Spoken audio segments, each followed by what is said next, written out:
ഇറക്കി വിട്ടെന്ന് പറഞ്ഞ കാര്യം എന്താണെന്ന് ആരെ ഷൈനി ഇവിടുന്ന് നോബി അടിച്ചിറക്കി വിട്ടതാണെന്ന് ഷൈനിയുടെ അച്ഛൻ പറയുന്നത്. ഷൈനയുടെ അച്ഛന് അമ്മച്ചി വിഷമിക്കേണ്ട. അമ്മച്ചി നരകിച്ച് ഓരോ നിമിഷവും വേദന അറിഞ്ഞു പുഴുത്തു ചാവാൻ ഞാനും എന്നെ പോലെ പലരും മുട്ടിപ്പായി പ്രാർത്ഥിച്ചോളും. ഹസ്ബൻഡിന്റെ വീട്ടുകാർക്കുള്ള ഒരു ചെറിയ വിഷമം പോലും ഷൈനിയുടെ വീട്ടുകാർക്കില്ല. ഷൈനി ഇവിടെ അമ്മായിയമ്മമാര് കുറച്ച് കാര്യങ്ങൾ കൂടെ ചിന്തിച്ച് വെച്ചിരിക്കുന്നത് വളരെ നല്ലതായിരിക്കും. നമ്മുടെ അഫാന്റെ കേസ് നമുക്ക് എടുത്തു വെച്ച് നോക്കാം. ഈ അഫാൻ ചെന്ന് തീർത്തതെല്ലാം അച്ഛന്റെ വീട്ടുകാരെയാണ് അല്ലെ. ഒരു സ്ത്രീയെയും 2 കുട്ടികളെയും മുകളിലോട്ട് അങ്ങ് വിട്ടിട്ട് വന്നിരുന്ന് എന്റെ ചേട്ടനാണ് BSc നഴ്സിംഗ് പഠിപ്പിച്ചത്, നാണമില്ലേ നിങ്ങൾക്ക് കണക്ക് പറയാൻ? ഈ തന്തപ്പടിയുടെ ട്രീറ്റ്മെന്റിനല്ലേ അത് എടുത്തത്? ആ ഒരു നന്ദി നിങ്ങൾക്ക് ആ കൊച്ചിന്റെ അടുത്ത് കാണിക്കാറുണ്ടല്ലോ. എന്റെ പ്രിയ സുഹൃത്തുക്കളെ, എങ്ങനെയാണ് ചിരിക്കാതിരിക്കുന്നത്? ആ സമയത്ത് അമ്മച്ചിക്ക് അങ്ങ് വല്ലാത്ത വയ്യായികയാണ് പ്രിയ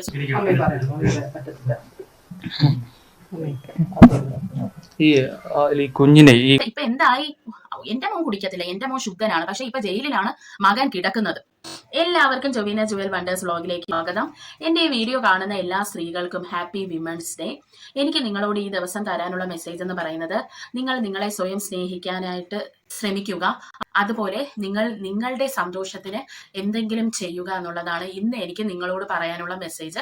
അത് മാത്രമല്ല, ഇനി വിവാഹം ചെയ്യാൻ പോകുന്ന സ്ത്രീകൾ, അതും സ്ത്രീധനം കൊടുത്ത് വിവാഹം കഴിക്കാൻ ആഗ്രഹിക്കുന്ന സ്ത്രീകൾ അവരുടെ മാതാപിതാക്കളുടെ അടുത്ത് പറയുക, ഞങ്ങൾക്ക് സ്വർണമായി ഒന്നും വേണ്ട, ഞങ്ങളുടെ പേരിന് ആ പൈസയ്ക്ക് ഒരു വീട് ഉണ്ടാക്കി തരൂ. അങ്ങനെ തന്നെ നിങ്ങൾ പറയണം. കാരണം ഇവിടെ നമ്മുടെ ഷൈനി അവസാനം പോയി നിൽക്കാൻ ഒരു വീടില്ലാതെയാണ് ഇങ്ങനെ ഒരു കടുങ്കൈ ചെയ്തിരിക്കുന്നത് അല്ലേ. അത് മാത്രമല്ല, മിക്ക സ്ത്രീകളും ഹസ്ബൻഡിന്റെ വീട്ടിൽ പെട്ടുപോകുന്നത് ഇങ്ങനെ ഒരു കാരണം കൊണ്ടാണ്. ചെന്ന് കയറി കിടക്കാൻ ഒരു വീടില്ലാതിരിക്കുമ്പോഴാണ് അവർ ആത്മഹത്യയെക്കുറിച്ച് ചിന്തിക്കുന്നത്. അതാണ് എനിക്ക് ഇന്ന് നിങ്ങളോട് ഉള്ള മെസ്സേജ്. സ്ത്രീധനം കൊടുക്കുന്നതിൽ ഞാൻ ഒരിക്കലും എൻകറേജ് ചെയ്യാത്ത ഒരാളാണ്. പക്ഷെ ചില ആൾക്കാർക്ക് സ്ത്രീധനം കൊടുക്കുന്നതിൽ പ്രശ്നം കാണത്തില്ല. അവർക്ക് വേണ്ടിയാണ് ഞാൻ ഈ ഒരു കാര്യം പറഞ്ഞത്. ഞാൻ പറയുകയാണെങ്കിൽ, നിങ്ങൾ ഒരു പുരുഷനെ നിങ്ങളായി തന്നെ സ്വയം കണ്ടെത്തണം. അതും കുറച്ച് നാള് ഡേറ്റ് ചെയ്തിട്ട് മാത്രമേ വിവാഹം കഴിക്കാവൂ ഉള്ള ഒരു ഒപ്പീനിയൻ ഉള്ള ആളാണ് ഞാൻ. അപ്പൊ ഇന്നത്തെ നമ്മളെ ടോപ്പിക്കിലോട്ട് കടക്കാം. ഷൈനിയുടെ വീഡിയോ തന്നെ ഞാൻ കണ്ടിന്യൂസ് ഇപ്പൊ കുറെ ഞാൻ ചെയ്യും. അതെന്തുകൊണ്ടാണ്? കാരണം എന്റെയും പലരുടെയും മനസ്സിൽ ഷൈനി എന്ന് പറയുന്നത് വല്ലാത്തൊരു മുറിവായി കിടക്കുകയാണ്. അപ്പോൾ ഷൈനിക്ക് എന്തെങ്കിലും ഒരു നീതി കിട്ടണം. അത് നമ്മളിങ്ങനെ സംസാരിക്കുമ്പോഴെങ്കിലും നമുക്ക് കുറച്ചൊരു സമാധാനം കിട്ടും. അതുകൊണ്ടാണ് ഞാൻ ഈ കണ്ടിന്യൂസ് വീഡിയോ ഇടുന്നത് കേട്ടോ. അപ്പോ നമ്മുടെ ഷൈനിയുടെ അമ്മായിയമ്മ ഒരു ഇന്റർവ്യൂ കൊടുത്തിട്ടുണ്ട്. ആ ഒരു ഇന്റർവ്യൂ കാണുമ്പോൾ തന്നെ നമുക്ക് മനസ്സിലാവും ഷൈനിയുടെ അമ്മായിയമ്മ അടിപൊളി ഒരു അമ്മായിയമ്മയായിരുന്നെന്ന്. നമുക്ക് കാര്യങ്ങളൊക്കെ അറിയണ്ടേ? എന്തിനാണ് ഷൈനീനെ ഇറക്കി വിട്ടത്, എന്തിനാണ് ഷൈനീനെ ഓടയിൽ അടിച്ചിട്ടത്, ഷൈനി എന്തുകൊണ്ടാണ് അവിടെ നിന്ന് ഇറങ്ങിപ്പോയത്, അതുപോലെ ഷൈനീനെ കല്യാണം കഴിഞ്ഞിട്ട് ജോലിക്ക് എന്തുകൊണ്ടാണ് വിടാത്തത്, ഇതെല്ലാം നമുക്ക് ഉത്തരം അറിയണ്ടേ? അപ്പൊ നമുക്ക് ഓരോന്നിലേക്ക് പോകാം. അപ്പോൾ ആദ്യം നമ്മുടെ അമ്മച്ചി ഉണ്ടല്ലോ ഉത്തരം തരാൻ പോകുന്നത്, എന്തുകൊണ്ടാണ് നോബി ഷൈനിയെ മർദ്ദിച്ച് ഓടയിൽ തള്ളിയത് എന്നുള്ളതിനാണ് നമ്മുടെ അമ്മച്ചി ഉത്തരം തരാൻ പോകുന്നത്. ഇവിടെ നിങ്ങൾ ഈ അമ്മച്ചിയെ പ്രത്യേകിച്ച് ശ്രദ്ധിച്ചോണം. നന്നായിട്ട് വെള്ളം കുടിക്കുന്നുണ്ട് നമ്മുടെ അമ്മച്ചി കേട്ടോ. ഒന്നും തന്നെ പറയാനില്ല. അപ്പോൾ നമുക്ക് ആ വീഡിയോ ഒന്ന് കണ്ടിട്ട് വരാം. മർദ്ദിച്ച് ഈ ഓടയിൽ വരെ എടുത്ത് മർദ്ദിച്ചിട്ടെന്ന് പറയുന്നുണ്ട്. അതിനെപ്പറ്റി എന്തെങ്കിലും, മർദ്ദിക്കുന്ന കാര്യത്തിൽ എന്തെങ്കിലും? എൻ്റെ സാറേ ഞാൻ കണ്ടിട്ടില്ല. അന്നാണേലും ഞാൻ അത് കണ്ടില്ല. ഞാൻ ഒരൊച്ച കേട്ടേ ഉള്ളൂ. എന്നാന്ന് വെച്ചാൽ എനിക്ക് ഷുഗർ താന്ന് ഞാൻ കിടക്കുമായിരുന്നു. താന്ന അവളോട് പഞ്ചസാര എന്നിട്ട് ഒരു പിന്നെ ഈ ശർക്കരയും വായിലിട്ട് ഞാൻ കിടന്ന് ഞാനങ്ങ് ഉറങ്ങിപ്പോയി. പറയാൻ എൻ്റെ മുറി. അതുകൊണ്ട് ഞാൻ അതിനെപ്പറ്റി എനിക്ക് വ്യക്തമായിട്ട് പറയാൻ അറിയത്തില്ല. ഈ നോബി ആവർത്തിച്ചെന്ന് പറഞ്ഞാൽ ഞങ്ങൾ 2 പപ്പായും ഞാനും, ഞങ്ങൾ ഇത്രയും പേരേ ഉള്ളൂ അവിടെ കിടക്കാതെ. ഞങ്ങൾ ഇതുവരെ കണ്ടിട്ടില്ല. അവന് അമിതമായിട്ട് കുടിച്ചും കണ്ടിട്ടില്ല ഞാൻ. പിന്നെ കുടിക്കാലെന്ന് ഞാൻ പറയാല, അവൻ കുടിക്കുന്നുണ്ട്. ഇവിടെ എന്തെങ്കിലും അന്ന് തന്നെയാണെങ്കിലും അതിനെന്ന് പറയാൻ അവൻ പോവുക. അപ്പം കുറച്ച് വളം മേടിച്ച് ആ വളം ഇടാനായിട്ട് ഇവർ പോയതാണ്. അല്ലാതെ അത് എന്നെ എന്താ നടന്നതെന്ന് എനിക്കറിയത്തില്ല. ഞാൻ ഒരു 10-11 മണിയായപ്പം തൊട്ട് ഞാൻ തളർന്ന് കിടക്കണമായിരുന്നു. ഇപ്പോഴും അതെ. എനിക്ക് ഇന്നലെ പള്ളി വെച്ചുണ്ടായി ഇങ്ങനെ എൻ്റെ കാല് തളർന്നു. അത് ഈ തലച്ചോറിൻ്റെ എനിക്ക് ഇതുണ്ട്, എന്നതാ കൊടിഞ്ഞി. അത് ഇവളെ എന്നെ താങ്ങി പിടിച്ചുകൊണ്ട് കിടത്തണേ എങ്ങനെ വരുമ്പോൾ എല്ലാ ദിവസവും വരിക. ഡിയർ ഫ്രണ്ട്സ്, ഞാൻ എന്തെന്നറിയാൻ ചിരിച്ചത്, എല്ലാ ദിവസവും അമ്മച്ചിക്ക് ഇങ്ങനെ വരാറുണ്ടോ എന്ന് ആ ആങ്കർ എടുത്തു ചോദിച്ചു അല്ലെ. അതായത് എന്നും ഇതൊക്കെ പറഞ്ഞാണെന്ന് തോന്നുന്നു അവിടെ കയറി കിടക്കും. നമ്മുടെ ഷൈനി ആയിരിക്കും അവിടുത്തെ പണികൾ മൊത്തം ചെയ്തുകൊണ്ടിരുന്നത്. ഇവിടെ അമ്മച്ചി പറയുന്നത് അമ്മച്ചിക്ക് ഒരു കാര്യങ്ങളും ഓർമ്മയില്ല, അമ്മച്ചിക്ക് എന്നും വയ്യായികയാണ്. അത് മാത്രമല്ല അമ്മച്ചി കുറച്ച് ഷുഗറോ ശർക്കരയൊക്കെ വായിലിട്ട് അങ്ങനെ അങ്ങ് കിടക്കും. ആ വീട്ടിൽ തന്നെ അമ്മച്ചി താമസിക്കുന്നതെന്ന് വരെ നമുക്ക് ഇനി അങ്ങോട്ടുള്ള വീഡിയോസ് കേൾക്കുമ്പോൾ നമ്മൾ സ്വയമേ ചിന്തിച്ചു പോകും. കാരണം ആ വീട്ടിൽ നടക്കുന്ന ഒരു കാര്യങ്ങളും അമ്മച്ചി അറിയാറില്ല എന്നുള്ളതാണ് സത്യം. പിന്നെ അമ്മച്ചി വേറൊരു കാര്യം പറയുന്നുണ്ട് കേട്ടോ, അതായത് അമ്മച്ചി അവിടെ പന്നീനെ ഒന്നും വളർത്തിയിട്ടില്ല, അതൊക്കെ നാട്ടുകാർ വെറുതെ പറയുന്നതെന്നാണ് അമ്മച്ചി പറയുന്നത്. പിന്നെ ഇതുപോലുള്ള അമ്മമാരാണ് മക്കളുടെ ജീവിതം തുലയ്ക്കുന്നത്. അതായത് മക്കളെ ഇങ്ങനെ എരി കയറ്റി അങ്ങോട്ട് പറഞ്ഞു വിടും ഭാര്യനെ എടുത്തിട്ട് അലക്കാനായിട്ട്. അത് കഴിയുമ്പോ ഇപ്പൊ എന്തായി, എന്റെ മോൻ കുടിക്കത്തില്ല, എന്റെ മോൻ ശുദ്ധനാണ്, പക്ഷെ ഇപ്പൊ ജയിലിലാണ് മകൻ കിടക്കുന്നത് അല്ലെ. ഇങ്ങനെയുള്ള അമ്മമാരാണ് ആൺമക്കളുടെ ജീവിതം തോലയ്ക്കുന്നത്. സുഹൃത്തുക്കളെ, ഇനി അടുത്ത ഒരു ചോദ്യം എന്ന് പറഞ്ഞാൽ ഒന്നൊന്നര ചോദ്യമാണ്. ഷൈനി എന്തുകൊണ്ടാണ് ഇവിടെ നിന്ന് പോയതെന്ന് അമ്മച്ചിയുടെ അടുത്ത് ചോദിക്കുന്നുണ്ട് കേട്ടോ. ആ സമയത്ത് അമ്മച്ചിക്ക് അങ്ങ് വല്ലാത്ത വയ്യായികയാണ്. പ്രിയ സുഹൃത്തുക്കളെ, നിങ്ങളൊന്ന് കണ്ടിട്ട് വരൂ കേട്ടോ. പോകാൻ കാരണം അത് ഇവിടുന്ന് ഉണ്ണി ഉണ്ടായിരുന്നു, ഉണ്ണി കൂട്ടിക്കൊണ്ട് പോയി.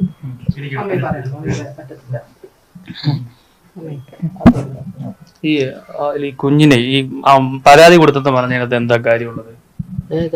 ഈ മകന് ഷൈനിക്കെതിരെ പരാതി കൊടുത്തു എന്ന് പറഞ്ഞ കാര്യം വരുന്നുണ്ട്. എങ്ങനെയാണ് ചിരിക്കാതിരിക്കുന്നത്? സത്യം പറഞ്ഞാൽ ഇതൊരു കോമഡി ആയിട്ട് ചെയ്യണമെന്ന് ഞാൻ വിചാരിച്ചതല്ല, പക്ഷെ ഇതൊക്കെ കാണുമ്പോൾ ചിരിയാണ് വരുന്നത്. അമ്മച്ചിക്ക് അങ്ങ് വല്ലാത്ത തളർച്ചയാണ് അത് ചോദിച്ചപ്പോ വന്നത് കേട്ടോ. ഷൈനി എന്തുകൊണ്ട് ഇവിടെ നിന്ന് പോയി എന്നുള്ളതിന് അമ്മച്ചിക്ക് ഒരു മറുപടിയില്ല. അത് മാത്രമല്ല കേസിന്റെ കാര്യം ചോദിച്ചപ്പോഴും അമ്മച്ചിക്ക് അമ്മച്ചി എപ്പോഴും ശർക്കരയും മെഴുങ്ങി കിടപ്പാണ്. കാരണം ഷുഗർ ഡൗൺ അല്ലേ. ഷുഗർ ഡൗൺ ആവുമ്പോഴത്തേക്കും ശരിയാണ്, നമുക്ക് പല കാര്യങ്ങളും ഓർമ്മയൊന്നും കാണത്തില്ല. എന്ത് ചെയ്യാനാന്ന് പറയാം, വയസ്സും പ്രായവും ഒക്കെ ആയില്ലേ. അത് മാത്രമല്ല കേട്ടോ, ഇവിടെ ആങ്കർ ചോദിക്കുന്നുണ്ട് ഷൈനി എല്ലാവരുമായിട്ടും എങ്ങനെയായിരുന്നു, ഷൈനിയെ വേലക്കാരിയായിട്ട് കണ്ടെന്നാണല്ലോ പറയുന്നതെന്നേ. അന്നേരം ഈ അമ്മച്ചി പറയുന്നുണ്ട്, അത് പിന്നെ ഞാനും ഷൈനിയാണ് എല്ലാ പണിയും ചെയ്യുന്നത്, ഞാനും അവള് ഒരുമിച്ചാണ് അങ്ങ് പറമ്പിലോട്ട് ഇറങ്ങുന്നത്, പക്ഷെ അടുക്കള പണിയൊക്കെ അവളാണ് ചെയ്യുന്നത്. ആളുകളൊക്കെ വെറുതെ പറയുന്ന, അല്ലെങ്കിലും എനിക്ക് ഒന്നും ഓർമ്മയില്ലല്ലോ, ഞാൻ ഈ ശർക്കരയായിട്ട് അങ്ങ് കിടപ്പാണ്. എന്തൊക്കെയാണ് അമ്മച്ചി പറയുന്നത് എനിക്ക് അറിഞ്ഞുകൂടാ. പ്രിയ സുഹൃത്തുക്കളെ, നമ്മുടെ ആങ്കർ അവിടെയും വിടാൻ തയ്യാറായില്ല കേട്ടോ. കാരണം നേരത്തെ ഷൈനി എന്തുകൊണ്ടാണ് പോയതെന്നുള്ളതിന് അമ്മച്ചി തടി തപ്പി അവിടെ നിന്ന് പോയല്ലേ. ആങ്കർ ഇത്തവണ ആ ക്വസ്റ്റ്യനിൽ ചെറിയൊരു മാറ്റം വരുത്തി. എന്നിട്ട് ചോദിച്ച് ഷൈനിയെ ഇവിടെ നിന്ന് ഇറക്കി വിട്ടെന്നൊക്കെയാണല്ലോ ഷൈനിയുടെ അച്ഛനും എല്ലാവരും പറയുന്നത്, അത് എന്താണ് യഥാർത്ഥ കാര്യം എന്ന് ചോദിച്ചു. അപ്പൊ അതിന് അമ്മച്ചി പറയുന്ന മറുപടിയും കൂടി നമുക്കൊന്ന് കേട്ടിട്ട് വരാം. ഇറക്കി വിട്ടെന്ന് പറഞ്ഞ കാര്യം എന്താണ്? ആരെ? ഷൈനിയെ ഇവിടുന്ന് നോബി അടിച്ചിറക്കി വിട്ടതാണെന്ന് ഷൈനിയുടെ അച്ഛൻ പറയുന്നു. ഷൈനിയുടെ അച്ഛന് അവർക്ക് എന്ത് ഞാൻ പറയാം, ഇവിടെ വന്നിട്ടാണ് കൂട്ടിക്കൊണ്ട് പോയെന്നാണ് പറയുന്നത്. അവര് ഇവിടുന്നാണ് കൂട്ടിക്കൊണ്ട് പോയത്. അവര് പോലീസിൽ പരാതിയും കൊടുത്തിട്ട് ഷൈനി വന്ന് പപ്പായോട് എന്നോടും പറഞ്ഞില്ല, ഞാൻ അവിടെ കിടക്കുമായിരുന്നു രാത്രിയിൽ. അന്നേരം കോച്ചിനോട് പറഞ്ഞത്, ഇത് പപ്പായോട് പറഞ്ഞത്, ഞാൻ പോകുവാണ്, ഇത് എൻ്റെ സാധനങ്ങൾ എടുക്കാൻ വന്നതാണ്, അതുകൊണ്ട് ഞാൻ പപ്പായി മമ്മിയും വന്നിട്ടുണ്ട്, പപ്പായുടെ മമ്മിയുടെ കൊടുത്തി പോകുക എന്ന് പറഞ്ഞു. അന്നേരം പപ്പായ ഇത്രയും പറഞ്ഞെന്നാ പറഞ്ഞേ, പിന്നെ കുഞ്ഞുങ്ങളെ നീ പഠിപ്പിച്ചോണം കേട്ടോ എന്ന് പറഞ്ഞതാണ്. അതെന്താ അമ്മച്ചി ഇത്രയും നാളും ഇത്രയും വർഷവും നിങ്ങൾ തന്നെ പറയുന്നുണ്ട് 15 വർഷത്തോളമായി നിങ്ങൾ ഒരുമിച്ച് ജീവിക്കുന്നതാണ്. പെട്ടെന്ന് ഒരു ദിവസം ഷൈനി വന്ന് നിങ്ങളോട് പറയുവാണ്, പപ്പായും മമ്മിയും വന്ന് ഞാൻ സാധനം എടുക്കാനാണ് വന്നത്, ഞാൻ അതുമായി എന്റെ വീട്ടിലേക്ക് പോവാണെന്ന് പറഞ്ഞപ്പോൾ നിങ്ങളങ്ങ് സമ്മതിച്ചോ? നിങ്ങൾ പറയുന്നു അവിടെ അങ്ങനെ ഒരു സംഭവം നടന്നതൊന്നും നിങ്ങൾ അറിഞ്ഞില്ല. അങ്ങനെയാണെങ്കിൽ ഇത്രയും വർഷമായി നിങ്ങളുടെ വീട്ടിൽ താമസിക്കുന്ന ഒരു മരുമോള് വന്നിട്ട് ഞാൻ പോവുകയാണ് എന്നും പറഞ്ഞ് അവിടെ നിന്ന് ഇറങ്ങി പോകുമ്പോൾ എന്താണ് എന്ന് ചോദിക്കാൻ നിങ്ങളുടെ ഹസ്ബൻഡിനും പറ്റിയില്ലേ? നിങ്ങള് ബോധമില്ലാതെ കിടക്കുന്നതൊക്കെ നിങ്ങൾ പറയുന്നു, നിങ്ങളുടെ ഹസ്ബൻഡിനും ഒന്നും ചോദിക്കാൻ തോന്നിയില്ലേ? അത് മാത്രമല്ല വലിയ കാര്യമായി പോയി. ഇറങ്ങി പോവാൻ നേരത്തെ പറഞ്ഞെന്ന് മക്കളെ നന്നായിട്ട് പഠിപ്പിക്കണമെന്ന്. ഒരു ജോലിയില്ല, ഒന്നുമില്ല ഷൈനിക്ക്. എന്നിട്ട് കുറെ കടവും കൂടെ ആ കൊച്ചിന് ചെയ്ത് വെച്ചു കൊടുത്തു. ഒന്നും ഇല്ലെങ്കിലേ ആ അയൽക്കൂട്ടത്തിനെ ആ കൊച്ചിനെ കൊണ്ട് 3 ലക്ഷം രൂപ എടുപ്പിച്ചിട്ട് നിങ്ങളുടെ ട്രീറ്റ്മെന്റിനല്ലേ അത് എടുത്തത്, ഈ തന്തപ്പടിയുടെ ട്രീറ്റ്മെന്റിനല്ലേ അത് എടുത്തത്. ആ ഒരു നന്ദി നിങ്ങൾക്ക് ആ കൊച്ചിന്റെ അടുത്ത് കാണിക്കായിരുന്നല്ലോ. എന്നിട്ട് പറയുവോ വലിയ വാക്കില് കൊച്ചിനെ പഠിപ്പിക്കാൻ പറഞ്ഞെന്ന പപ്പ. എന്തോ വീട്ടുകാരാണോ എനിക്കറിയില്ല പ്രിയ സുഹൃത്തുക്കളെ. ഇനി ആങ്കർ ചോദിക്കുന്നുണ്ട് എന്തുകൊണ്ടാണ് നിങ്ങൾ ഷൈനിയെ ജോലിക്ക് വിടാത്തതെന്ന്. അതും കൂടി നമുക്കൊന്ന് കേട്ടിട്ട് വരാം. ചേച്ചി ജേർണലിസ്റ്റ് കഴിഞ്ഞ് കല്യാണം കഴിഞ്ഞ് ദുബായിലാണ് ചേട്ടൻ വർക്ക് ചെയ്തുകൊണ്ടിരുന്നത്. അവിടെ ടൂറിസ്റ്റ് വിസയിലൊക്കെ കൊണ്ടുപോയതാണ്. എന്നിട്ട് നോക്കിയിട്ട് കിട്ടിയില്ല. അതിന് പോസ്റ്റ് BSc പഠിപ്പിച്ചത് ചേട്ടനാണ്. മംഗലാപുരത്തൊരു കോളേജിലാണ് പഠിപ്പിച്ചത്. കോളേജിന്റെ പേര് ചേട്ടനാണ് പോസ്റ്റ് BSc പഠിപ്പിച്ചത്. അവിടെ വീടെടുത്ത് സെവനെ നിർത്തി ചേച്ചി പഠിപ്പിക്കുകയാണ്. സെക്കൻഡ് ഇയർ ആയപ്പോൾ ചേച്ചിയുടെ ഇളയ അനിയത്തി ഷീന അവരുടെ കൂടെ തന്നെ ഉണ്ടായിരുന്നു പഠിക്കാനായിട്ട്. അവിടെ വീട് പഠിപ്പിക്കുമായിരുന്നു. അതിനുശേഷം പഠിച്ചിറങ്ങി. അപ്പം മൂത്ത മോനുണ്ടായി. അത് കഴിഞ്ഞ് അവൻ 1.5 വയസ്സുണ്ടോ? ഇത്ര 1.5 വയസ്സായില്ല. മമ്മി ഏൽപ്പിച്ചിട്ട് കാരണം എക്സാമിന്റെ സമയത്ത് പഠിക്കാൻ അറിയാലോ, കൊച്ചുള്ളതുകൊണ്ട് ബുദ്ധിമുട്ടായിരിക്കും പറഞ്ഞിട്ട് ഇവിടെ മമ്മി ഏൽപ്പിച്ചിട്ടാണ് എക്സാം ഒക്കെ എഴുതി. എനിക്ക് കൊച്ചിനെ കിട്ടണത് കാര്യമാണ്. എന്നാന്ന് വെച്ചാൽ ഞങ്ങൾക്ക് ആദ്യം ഉണ്ടായിരുന്നു, നീ കൊണ്ടുവന്ന് വിട്ടായിരുന്നു. എനിക്ക് ഇവിടെ പണിയില്ലാഞ്ഞിട്ടല്ല, കാരണം പപ്പായുടെ അമ്മ ഇവിടെ ഉണ്ടായിരുന്നു. അമ്മയുടെ കൈ വീണല്ല, സ്ട്രോക്ക് ഉണ്ടായി. അങ്ങനെ തളർന്ന് ഇത് കത്തീഡ്രൽ ഇട്ട് ഇങ്ങനെയായിരുന്നു. എല്ലാ കാര്യവും നോക്കണം. അങ്ങനെ ഇരിക്കുമ്പോഴാണ് എന്നാലും എനിക്ക് എൻ്റെ കൊച്ചു വലുതാണ്. ഞാൻ ആ കൊച്ചിനെ കൊണ്ട് പോയിട്ട് ഞാൻ നോക്കിക്കോളാം എന്നും പറഞ്ഞ് ഞാൻ ആ കൊച്ചിനെ എടുക്കുമായത്. എന്നിട്ട് ഞങ്ങൾ അങ്ങനെ ഒരു അലമ്പായിട്ടല്ല ഞങ്ങൾ. ഇപ്പോൾ ആൾക്കാരെന്തും പറഞ്ഞോട്ടെ, പക്ഷെ സത്യങ്ങൾ ഇങ്ങനെയാണ്.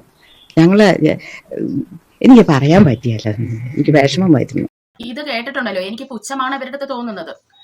പ്രിയ സുഹൃത്തുക്കളെ, ഇവർക്ക് ഇങ്ങനെയുള്ള കണക്കുകളൊക്കെ പറയാനുള്ളൂ. അതായത് GNM ആയിരുന്ന ഷൈനിനെ നോബി പോസ്റ്റ് BSc പഠിപ്പിച്ചു, ഇങ്ങനെയുള്ള അല്ലറ ചില്ലറ കണക്കുകളാണ്. അപ്പോൾ ഈ ഷൈനി വന്നപ്പോൾ ഷൈനിക്ക് നന്നായിട്ട് തന്നെ സംഭവങ്ങളൊക്കെ കൊടുത്തു വിട്ടെന്നാണ് ഷൈനിയുടെ അപ്പം പറഞ്ഞത്.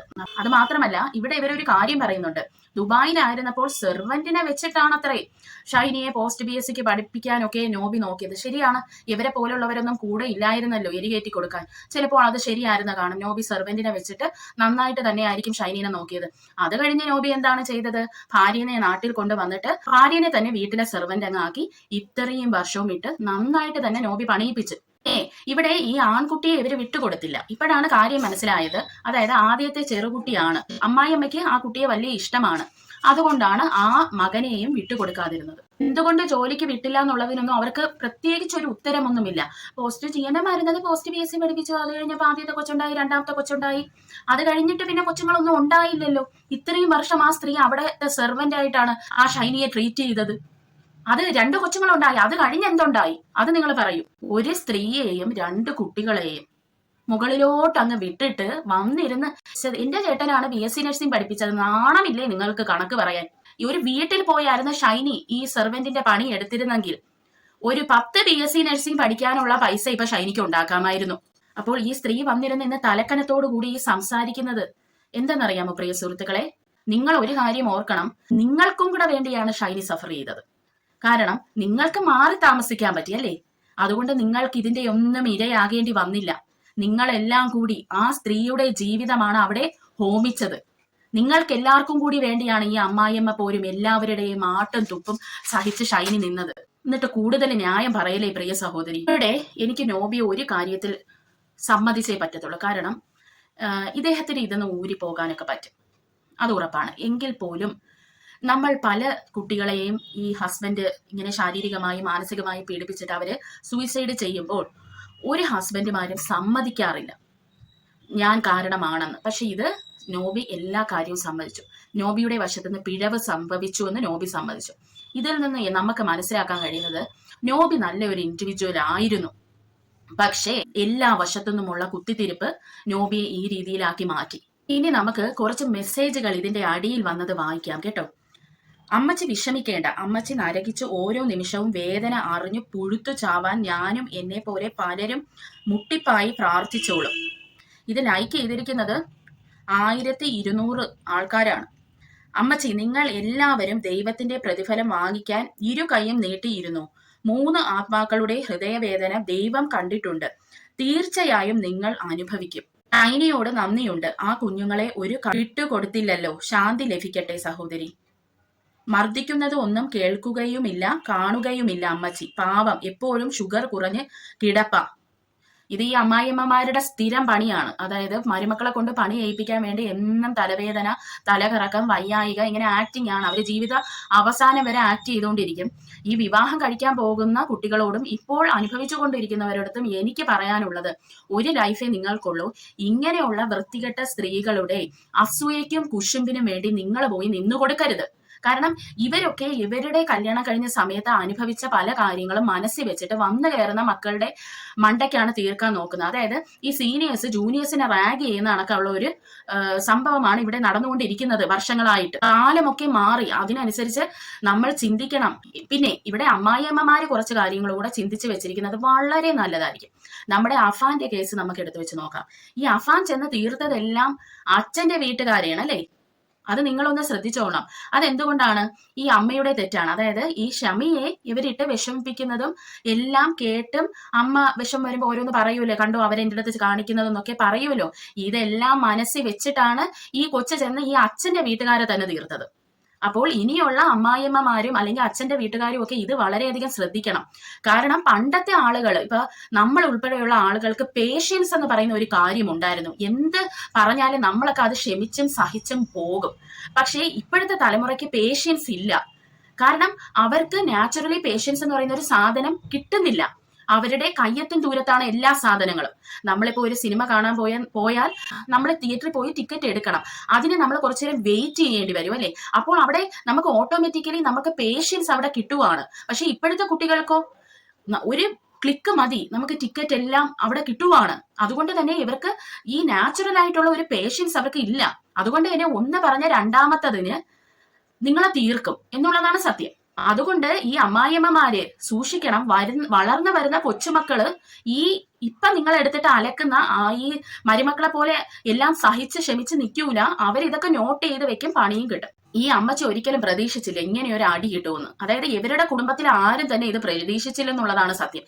ഇവരെ ഷൈനി പോയപ്പോ അടിയെന്ന് പണിതുകൊണ്ടേ ഇരിക്കുമായിരുന്നു. കാരണം വീട്ടിൽ ഇത്രയും വർഷം എടുത്തിട്ട് ഷൈനിനെ അലക്കിക്കൊണ്ടിരുന്നതല്ലേ. അപ്പോൾ ഷൈനിയെ കൈ കിട്ടാതായപ്പോ അടിയെന്നിട്ട് പണിയാൻ തുടങ്ങി. പക്ഷേ ഇങ്ങനെ ഒരു ട്വിസ്റ്റ് ഇവരാരും പ്രതീക്ഷിച്ചില്ല.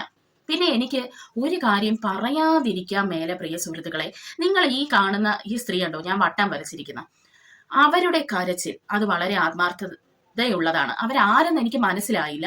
അതുപോലെ തന്നെ ഷൈനിയുടെ ഹസ്ബൻഡ്, കുട്ടി, അതുപോലെ തന്നെ ഹസ്ബൻഡിനെ ചേർന്ന് നിൽക്കുന്ന ഒരു കന്യാസ്ത്രീ അവിടെ ഇരിപ്പുണ്ട്. Complete waste fellow. വെറുതെ വന്ന് അവിടെ ഇരിക്കുവാണ്. എനിക്കൊന്ന് ഇവരെ കുടുംബക്കാർ തന്നെയാണെന്നാണ് എനിക്ക് തോന്നുന്നത്. ഇവിടെ പോയത് ഷൈനിയുടെ ഹസ്ബൻഡിനും ഈ കുട്ടിക്കും മാത്രമാണ്. ഷൈനിയുടെ വീട്ടുകാർക്ക് ഒരു ചുക്കം പോയിട്ടില്ല. അതാണ് സത്യം. ഹസ്ബൻഡിന്റെ വീട്ടുകാർക്കുള്ള ഒരു ചെറിയ വിഷമം പോലും ഷൈനിയുടെ വീട്ടുകാർക്കില്ല.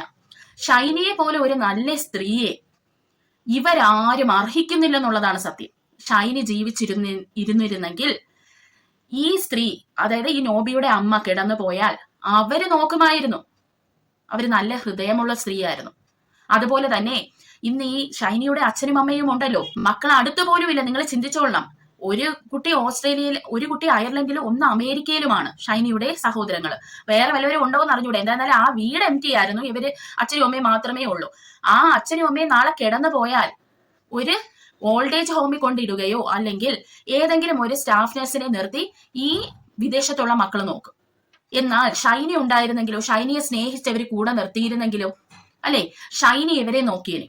അതായത് ഷൈനിയെ ഈ കൂട്ടങ്ങൾ ആരും അർഹിക്കുന്നില്ല. ഷൈനി ചെയ്തത് നല്ലതെന്നാണ് ഞാൻ പറയുന്നത് കേട്ടോ. കാരണം ഇങ്ങനെയുള്ള കൂട്ടങ്ങളുടെ ഇടയിൽ ആ കുട്ടികളെ ഇട്ടിട്ട് പോയിരുന്നെങ്കിൽ നിങ്ങളൊന്ന് ആലോചിച്ച് നോക്കൂ. ഷൈനിക്ക് എല്ലാം മനസ്സിലായി. അതായത് സ്വന്തം വീട്ടിൽ പോലും അവർക്ക് ഒരു സന്തോഷവും ഇല്ല. അതായത് ഹസ്ബൻഡിന്റെ വീട്ടിലുള്ള ആൾക്കാരുടെ 1% വിഷമം പോലും ഷൈനിയുടെ വീട്ടുകാർക്കില്ല. ഇനി വിമൻസ് ഡേ ആയിട്ട് ഞാൻ നിങ്ങൾക്ക് വേറൊരു കാര്യം കൂടെ പറഞ്ഞുതരാം. ഇങ്ങനെയുള്ള ടോക്സിക് പാരന്റ്സ് ആണ് നിങ്ങളുടെ ഹസ്ബൻഡിനോ അല്ലെ നിങ്ങൾക്കോ എങ്കിൽ ഒരിക്കലും അവിടെ പാരന്റ്സ് എന്നുള്ള ഒരു കമ്മിറ്റ്മെന്റ് വെച്ചുകൊണ്ട് നിങ്ങൾ ഇരിക്കരുത്. നിങ്ങൾ എത്രയും വേഗം അവരുടെ അടുത്ത് നിന്ന് എസ്കേപ്പ് ചെയ്യണം. ഇപ്പോ നിങ്ങളുടെ ഹസ്ബൻഡ് നിങ്ങളോട് വന്നില്ല, നിങ്ങളെ ഒരു രീതിയിലും നിങ്ങളുടെ ഈ അമ്മായിയച്ഛനും ജീവിക്കാൻ സമ്മതിക്കുന്നില്ലെന്ന് വെച്ചോളൂ. വീണ്ടും കടിച്ചു തൂങ്ങി നിങ്ങൾ ഈ ഹസ്ബൻഡിനെ വിചാരിച്ച് അവിടെ നിന്നാൽ നാളെ ഒരു സമയത്ത് ഈ ഷൈനിയുടെ അവസ്ഥയായിരിക്കും നിങ്ങൾക്ക്. കാരണം നമ്മുടെ മനസ്സ് നമ്മൾ വിചാരിക്കുന്നിടത്ത് നിൽക്കത്തില്ല. ഷൈനി വളരെ പ്രാർത്ഥിക്കുന്ന ഒരു സ്ത്രീയായിരുന്നു അല്ലെ. അവർക്ക് നല്ല മനക്കട്ടിയുള്ള ഒരു സ്ത്രീയായിരുന്നു. ഇത്രയും വർഷം സഹിച്ചവര് നിന്ന ഒരു സ്ത്രീയാണ്. പെട്ടെന്ന് ഒരു നിമിഷത്തെ ഇതിലാണ് ഷൈനി ഇത് ചെയ്തിരിക്കുന്നത്. അതുകൊണ്ട് നമ്മുടെ മനസ്സ് നമ്മൾ വിചാരിക്കുന്നിടത്ത് നിൽക്കത്തില്ല. അതുകൊണ്ട് ഇങ്ങനെയുള്ള ടോക്സിക് പാരന്റ്സ് ഒക്കെ ഉള്ളവര് ഹസ്ബൻഡിനെ വിളിച്ചുകൊണ്ട് നിങ്ങളുടെ ജീവിതവും നോക്കി നിങ്ങൾ പൊയ്ക്കൊള്ളണം. ഇവിടെ നിങ്ങൾ ഒരു രീതിയിലും മനപ്രയാസപ്പെടരുത്. അയ്യോ അത് ഞങ്ങളുടെ പേരൻസ് അല്ലേ, ഞങ്ങൾ ഇങ്ങനെ കളഞ്ഞിട്ട് വരും എന്ന് വിചാരിക്കരുത്. അവിടെ അങ്ങനെ ഒരു കമ്മിറ്റ്മെന്റിന്റെ ആവശ്യമില്ല. ബിക്കോസ് നമ്മളെല്ലാം സെപ്പറേറ്റ് ഇൻഡിവിജ്വൽസ് ആണ്. അത് ഞാൻ എല്ലായിടത്തും ഞാൻ പറയുന്നതാണ്, എപ്പോഴും ഞാൻ പറയുന്ന ഒരു കാര്യമാണ്. നിങ്ങൾ സഹിച്ച് ഒരിക്കലും അമ്മായിയമ്മേരെ കൂടെ നിൽക്കരുതേന്ന് ഞാൻ എൻ്റെ എല്ലാ വീഡിയോസിലും തന്നെ ഞാൻ പറയാറുണ്ട്. എന്തെങ്കിലും ആവശ്യമുള്ളപ്പോൾ മാത്രം അവരുടെ അടുത്ത് ചെല്ലുക. നാളെ അവരൊന്ന് കിടന്നു പോയാൽ നിങ്ങൾ അവിടെ പോയി നിൽക്കണമെന്ന് ഞാൻ പറയില്ല. അടുത്തൊരു വീട്ടിൽ വല്ലതും വാടകയ്ക്ക് വീടെടുത്ത് അവരെ നോക്കുക. അല്ലാതെ ഒരിക്കലും ചേർന്ന് പോകാത്തവരുമായി ഒരിക്കലും പോയി നിൽക്കരുത്. ഒരു ജീവിതമുള്ളത് കൊണ്ട് നശിപ്പിക്കാതെ പ്രിയ സുഹൃത്തുക്കളെ. അപ്പോൾ എല്ലാവർക്കും ഹാപ്പി വിമൻസ് ഡേ. അപ്പോൾ അടുത്തൊരു വീഡിയോയുമായി വരുന്നവരെ ടിൽ ദെൻ ബൈ.